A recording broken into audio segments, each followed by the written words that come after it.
ಬೇಕೇ ಬೇಕು ನ್ಯಾಯ ಬೇಕು ಗಲ್ಲಿಗೇರಿಸಿ ಗಲ್ಲಿಗೇರಿಸಿ ಗಲ್ಲಿಗೇರಿಸಿ ಗಲ್ಲಿಗೇರಿಸಿ ಗಲ್ಲಿಗೇರಿಸಿ ಗಲ್ಲಿಗೇರಿಸಿ ಬೇಕೇ ಬೇಕು ನ್ಯಾಯ ಬೇಕು ಬೇಕೇ ಬೇಕು ನ್ಯಾಯ ಬೇಕು ಬೇಕೇ ಬೇಕು ನ್ಯಾಯ ಬೇಕು ಬೇಕೇ ಬೇಕು ನ್ಯಾಯ ಬೇಕು ಗಲ್ಲಿಗೇರಿಸಿ ಗಲ್ಲಿಗೇರಿಸಿ ಗಲ್ಲಿಗೇರಿಸಿ ಗಲ್ಲಿಗೇರಿಸಿ ಗಲ್ಲಿಗೇರಿಸಿ ಗಲ್ಲಿಗೇರಿಸಿ ಎಲ್ಲಿವರೆಗೂ ಹೋರಾಟ ಎಲ್ಲಿವರೆಗೂ ಹೋರಾಟ ಎಲ್ಲಿವರೆಗೂ ಹೋರಾಟ ಎಲ್ಲಿವರೆಗೂ ಹೋರಾಟ ಬೇಕೇ ಬೇಕು ನ್ಯಾಯ ಬೇಕು ಬೇಕೇ ಬೇಕು ನ್ಯಾಯ ಬೇಕು ಗಲ್ಲಿಗೇರಿಸಿ ಗಲ್ಲಿಗೇರಿಸಿ ಗಲ್ಲಿಗೇರಿಸಿ ಗಲ್ಲಿಗೇರಿಸಿ ಗಲ್ಲಿಗೇರಿಸಿ ಗಲ್ಲಿಗೇರಿಸಿ ಗಲ್ಲಿಗೇರಿಸಿ ಗಲ್ಲಿಗೇರಿಸಿ ಗಲ್ಲಿಗೇರಿಸಿ ಗಲ್ಲಿಗೇರಿಸಿ ಬೇಕೇ ಬೇಕು ನ್ಯಾಯ ಬೇಕು ಬೇಕೇ ಬೇಕು ನ್ಯಾಯ ಬೇಕು ಬೇಕೇ ಬೇಕು ನ್ಯಾಯ ಬೇಕು ಗಲ್ಲಿಗೇರಿಸಿ ಗಲ್ಲಿಗೇರಿಸಿ ಗಲ್ಲಿಗೇರಿಸಿ ಗಲ್ಲಿಗೇರಿಸಿ ಗಲ್ಲಿಗೇರಿಸಿ ಗಲ್ಲಿಗೇರಿಸಿ ಗಲ್ಲಿಗೇರಿಸಿ ಬೇಕೇ ಬೇಕು ನ್ಯಾಯ ಬೇಕು ಬೇಕೇ ಬೇಕು ನ್ಯಾಯ ಬೇಕು ಬೇಕೇ ಬೇಕು ನ್ಯಾಯ ಬೇಕು ಗಲ್ಲಿಗೇರಿಸಿ ಗಲ್ಲಿಗೇರಿಸಿ ಗಲ್ಲಿಗೇರಿಸಿ ಗಲ್ಲಿಗೇರಿಸಿ ಮುಸ್ಲಿಂ ಸಂಘಟನೆಯ ಎಲ್ಲ ಯುವಕರಲ್ಲಿ ಇವತ್ತು ನಾನು ಹೃದಯಪೂರ್ವಕವಾಗಿ ಅಭಿನಂದನೆಗಳನ್ನು ಸಲ್ಲಿಸ್ತೀನಿ. ಯಾಕಪ್ಪ ಅಂತಂದ್ರೆ ದಿನಾಂಕ 7/2/2025 ಏನು ಮಹಾರಾಷ್ಟ್ರ ಜಿಲ್ಲೆಯ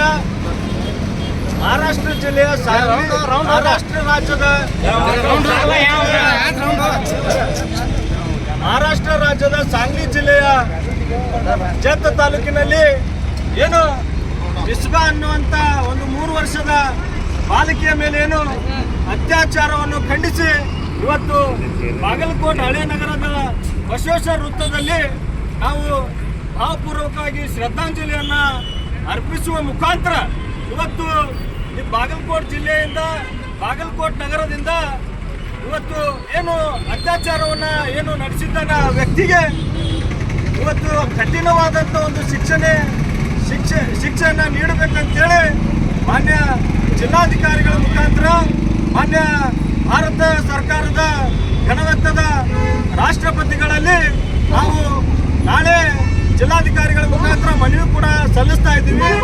ಅದೇ ರೀತಿ ಇಂಥ ಪ್ರಕರಣಗಳು ಕರ್ನಾಟಕದಲ್ಲಾಗಲಿ ಬೇರೆ ರಾಜ್ಯಗಳಲ್ಲಾಗಲಿ ಭಾರತದ ಯಾವುದೇ ಪ್ರದೇಶಗಳಲ್ಲಿ ಇಂಥ ಹೀನ ಕೃತ್ಯಗಳು ಅತ್ಯಾಚಾರಗಳು ಇಂಥ ಬಾಲಕಿಯ ಮೇಲೆ ನಡೆದಂಥ ಎಲ್ಲ ಜನರಲ್ಲಿ ಕೂಡ ಎಲ್ಲ ಕರ್ನಾಟಕ ರಾಜ್ಯದ ಜನತೆ ಇರಬಹುದು, ಮಹಾರಾಷ್ಟ್ರದ ರಾಜ್ಯದ ಜನತೆ ಕೂಡ ಇರಬಹುದು, ಇಡೀ ಭಾರತ ಜನತೆಗೂ ಕೂಡ ಈ ಮಿಸ್ಬಾ ಎಂಬ ಏನು ಬಾಲಕಿ ಮೇಲೆ ಏನು ಅತ್ಯಾಚಾರವಾಗಿದೆ ಆ ಅತ್ಯಾಚಾರವನ್ನ ನಡೆಸಿದಂಥ ವ್ಯಕ್ತಿಗೆ ಕಠಿಣವಾದಂಥ ಶಿಕ್ಷೆಯನ್ನ ನೀಡಬೇಕಂತೇಳಿ ಎಲ್ಲ ಜನರು ಕೂಡ ಬಹಳ ವಿನಂತಿಯಿಂದ ಮನವಿ ಕೂಡ ಸಲ್ಲಿಸ್ತಾ ಇದ್ದಾರೆ.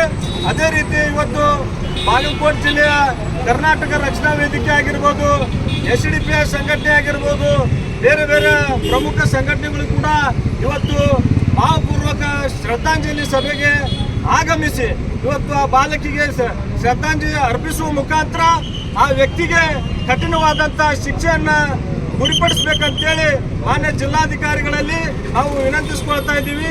ಅದೇ ರೀತಿ ಈ ತರ ಘಟನೆಗಳು ಯಾವುದೇ ಕರ್ನಾಟಕದ ಮೂಲೆಗಳಲ್ಲಾಗಲಿ ಬೇರೆ ರಾಜ್ಯಗಳಲ್ಲಾಗಲಿ ನಡೀಬಾರ್ದು ಅಂತ ವ್ಯಕ್ತಿಗಳಿಗೆ ಬಹಳವಾದಂಥ ಕಠಿಣವಂತ ಶಿಕ್ಷೆಯನ್ನ ನೀಡಬೇಕಂತೇಳಿ ಕರ್ನಾಟಕ ಸರ್ಕಾರ ಆಗಿರ್ಬೋದು, ರಾಜ್ಯದ ಬೇರೆ ಬೇರೆ ಮಹಾರಾಷ್ಟ್ರ ಸರ್ಕಾರಕ್ಕೆ ಕೂಡ ನಾವು ಮನವಿ ಕೂಡ ಸಲ್ಲಿಸ್ತಾ ಇದ್ದೀವಿ.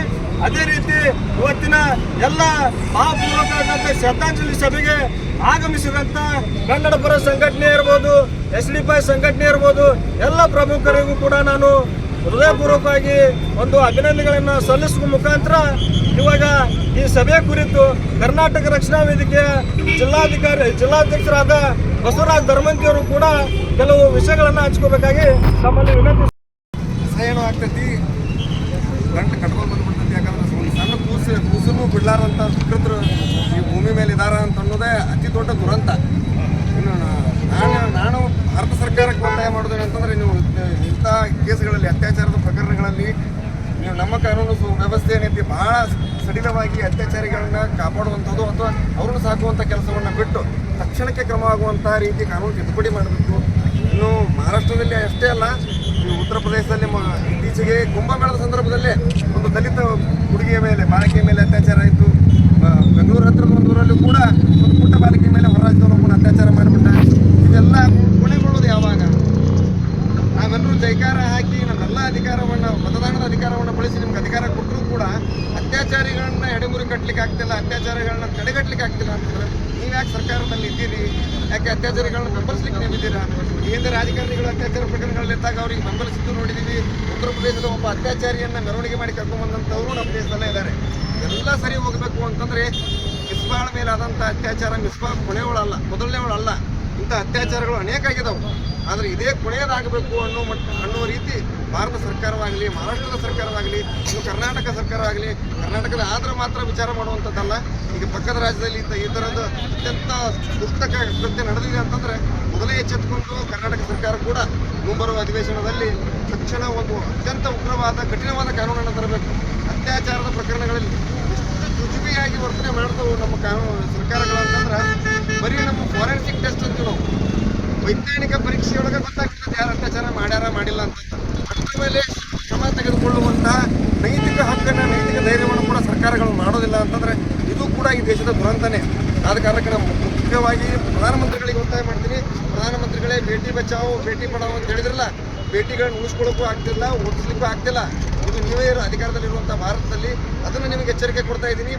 ಈ ಇಂಥ ಘಟನೆ ಇನ್ನೊಮ್ಮೆ ನಡೆದರೆ ಪ್ರಧಾನಮಂತ್ರಿಗಳು ಎಲ್ಲೇ ಸರ್ಕಾರಿ ಕಾರ್ಯಕ್ರಮ ಮಾಡಿದರೂ ಕೂಡ ನಾವೆಲ್ಲರೂ ಸೇರಿ ಮುತ್ತಿಗೆ ಹಾಕಿ ಪ್ರಧಾನಮಂತ್ರಿಗಳಿಗೂ ಬುದ್ಧಿ ಕಲಿಸುವಂಥ ಕೆಲಸ ಮಾಡಬೇಕು, ಮುಖ್ಯಮಂತ್ರಿಗಳಿಗೂ ಬುದ್ಧಿ ಕಲಿಸುವಂಥ ಕೆಲಸ ಮಾಡಬೇಕು. ಮಿಸ್ಬಾಳೆ ಕೊನೆಯೊಳಾಗಬೇಕು. ಇಂಥ ಪ್ರಕರಣಗಳಿಂದ ನಮ್ಮ ದೇಶದ ಪ್ರತಿಯೊಂದು ಕೂಸು ಕೂಡ, ಹೆಣ್ಣು ಮಕ್ಕಳು ಕೂಡ ಹೊರಗೆ ಬರಲಿ. ಯಾರ ಮೇಲೂ ಯಾವುದೇ ರೀತಿಯಂಥ ಅತ್ಯಾಚಾರದಂಥ ಪ್ರಕರಣಗಳು, ದುಷ್ಕೃತ್ಯಗಳು ನಡೆಯದಂತೆ ಕಾನೂನನ್ನು ಸರಿಯಾಗಿ ಕಾಯ್ದೆಯನ್ನು ತೆಗೆದುಕೊಂಡ್ಬರ್ರಿ, ಕಾನೂನನ್ನು ತೆಗೆದುಕೊಂಡ್ಬರ್ರಿ ಅಂತ ಸರ್ಕಾರಕ್ಕೆ ಒತ್ತಾಯ ಮಾಡ್ತೀನಿ. ಇದು ಹೋರಾಟ, ಪ್ರತಿಭಟನೆ, ಶ್ರದ್ಧಾಂಜಲಿ ಒಂದು ಮಾತು ನನಗೆ ತಿಳಿತಿಲ್ಲ. ಕೂಸಿನ ಮುಖ ನೋಡಿದಾಗೆಲ್ಲ ನಮಗೆ ಕಣ್ಣೀರ್ಬೋದು, ನಮಗೆ ದುಃಖ ಆಗುತ್ತೆ. ಇಂಥ ಕೂಸಿನ ಮೇಲೆ ಇಂಥದ್ದು ಕೆಲಸ ಮಾಡಿದಾರಲ್ಲ ಅಂತ.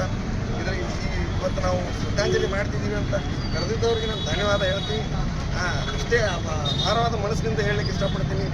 ನಾವೆಲ್ಲರೂ ಒಗ್ಗಟ್ಟಾಗಬೇಕು. ಇಲ್ಲ ಅಂತಂದರೆ ಇವು ಮತ್ತೆ ನಡೀತಾವೆ. ಸರ್ಕಾರವೇ ಶಿಕ್ಷೆ ಕೊಡಬೇಕಂತೇನಿಲ್ಲ. ನಾವು ಸರ್ಕಾರವನ್ನು ರಚನೆ ಮಾಡಿದವರು ನಾವು ಇದ್ದೀವಿ. ನಾವು ಕೂಡ ಶಿಕ್ಷೆ ಕೊಡುವಂಥ ಪ್ರಯತ್ನವನ್ನು ಮಾಡೋಣ ಅಂತ ಹೇಳ್ತಾ ಮತ್ತೊಮ್ಮೆ ಎಲ್ಲರಿಗೂ ಮಾಡಿಸಿ ನಾನು ಮಾತನಾಡ್ತೀನಿ.